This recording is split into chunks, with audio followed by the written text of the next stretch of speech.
Most people sleep peacefully through the night, unaware of what really happens when the streets are empty and silence rules the world. But for those who work the night shift, darkness becomes routine. The quiet becomes normal. And that's when you start noticing things that should not be there. Tonight, I'll be sharing 4 allegedly true stories from people who worked overnight. These aren't just scary tales. These are experiences that change them forever. So turn off your lights, make sure you're alone, and let's begin. I was 19 when I got my first night job. It was at a small-town gas station, the kind of place that barely saw customers even during the day. At night, it felt like the loneliest place in the world. My manager convinced me it was easy money. You'll only get a handful of people after midnight. Just stock shelves, keep the counter clean, and stay awake. That's all. The first couple of weeks went exactly like that. Quiet. Peaceful even. I'd sit behind the counter with a book or sometimes just watch the clock waiting for dawn. But then, small things started happening. A candy bar would be on the floor when I knew I hadn't dropped it. A freezer door left open though I was sure I'd closed it. Cigarette packs slightly out of order. At first, I brushed it off as forgetfulness. Long shifts can play tricks on your mind. But it got worse. One night, around 1:30 a.m., I heard the bell above the door ring. I looked up immediately, no one was there. I stepped out from behind the counter, scanned the aisles. Silence. The automatic door had slid open, but the parking lot was empty. No cars. No footsteps. Just cold air drifting inside. That unsettled me, but I forced myself to shrug it off. Probably a malfunction. Then, about a week later, something happened I'll never forget. It was just after 2 a.m. I was half asleep behind the counter when the bell rang again. This time, a man walked in. He was tall, maybe in his late 40s, wearing dirty clothes and a greasy baseball cap. His eyes looked sunken, wide open as if he hadn't blinked in minutes. He didn't grab anything from the shelves. He just wandered slowly through the aisles. His head would turn toward products, but his eyes were fixed on me the entire time. I tried to act casual, pretending to check inventory, but I could feel his stare burning into me. Finally, he approached the counter. His breath smelled foul, like something rotten. And then he asked in a low, rasping voice, "You're here every night, right?" My stomach dropped. Without thinking, I lied. "No. Just covering for someone tonight." The man smiled. A wide, unsettling smile that showed broken, yellow teeth. He didn't say another word. Just turned, walked out, and disappeared into the night. Relieved, I sat back down. But something felt off. Out of paranoia, I decided to check the security cameras. When I pulled up the footage, my blood froze. The man hadn't just come in at 2 a.m. He had been inside the store for nearly 20 minutes before approaching me. Standing perfectly still in aisle 3. Watching. And worse, there were moments when he wasn't even moving on camera. Just standing in the shadows, his head slightly tilted, like he was smiling at the lens. The next morning, I told my manager. He went pale. He told me the same man had been coming around often, always asking about the night cashier. Always asking if they worked alone. That was the last night I ever worked there. And to this day, I wonder if lying saved me. I've been a nurse for 8 years. Night shifts at hospitals are different from anything else. The halls echo. The lights flicker. And every sound, no matter how small, feels magnified in the silence. But one shift made me question everything I thought I knew. It was just past 1 a.m. when alarms suddenly blared from room 308. The monitor showed a patient's heartbeat racing wildly. I sprinted down the hall, swung open the door, and stopped cold. The bed was empty. Sheets perfectly tucked in. The lights off. That room had been closed ever since the woman who stayed there had died 2 weeks earlier. She was elderly, frail. I remembered holding her hand in her final moments.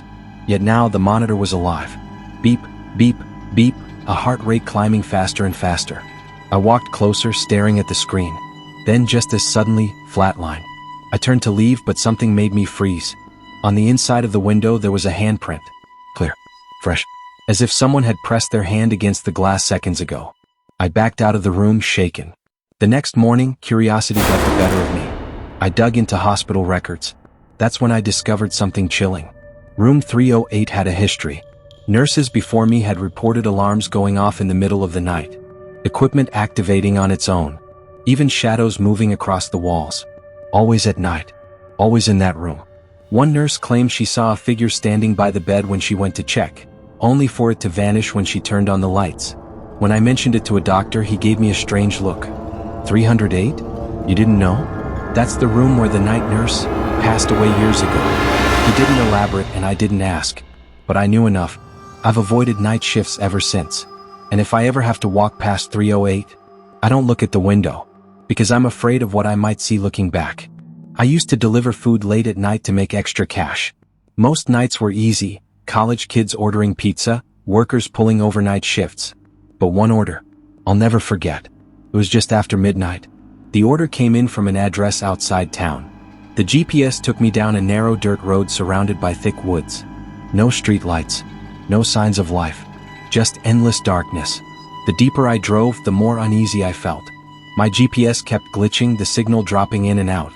The road twisted like a maze, branches scratching against my car as if the forest was trying to keep me there. Finally I saw it. A cabin at the end of the road. No lights inside, no car outside.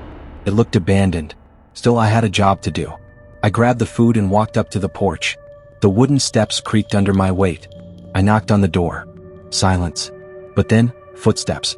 Slow, heavy, deliberate. Coming from inside the cabin. I waited, expecting someone to open the door. But they didn't. I knocked again, louder this time. The footsteps stopped. A chill ran down my spine. I placed the bag on the porch, turned to leave. That's when I saw him. At the edge of the tree line, maybe 30 feet away, stood a man, perfectly still, watching me. I froze. My instincts screamed to run, but I forced myself to walk calmly to my car. I opened the door, slid in, locked it. Before starting the engine, I made the mistake of looking back. Now there were two figures, standing side by side. So, silent, staring. I started the car, my hands shaking. As I drove away, headlights bouncing off the trees, I kept checking my mirrors. The figures didn't follow, but I swear I saw movement deeper in the woods. Then my phone buzzed. A notification, order canceled by customer. When I checked the app later, the address didn't even exist. It wasn't in the system. To this day, I wonder if someone, or something, wanted me to come there. And I thank God I left when I did. I used to work as an overnight security guard at a massive shipping warehouse. It wasn't glamorous, but it paid well, and most nights were mind-numbingly boring. My job was simple. Patrol the building every hour, check the security monitors, and make sure the place stayed locked up. The warehouse was huge, with rows and rows of stacked crates, forklifts parked like sleeping beasts, and aisles that seemed to stretch forever. The silence at night was different. It wasn't just quiet. It was oppressive, like the entire building was holding its breath. One night, around 3 a.m., I was sitting in the security office, flipping through camera feeds.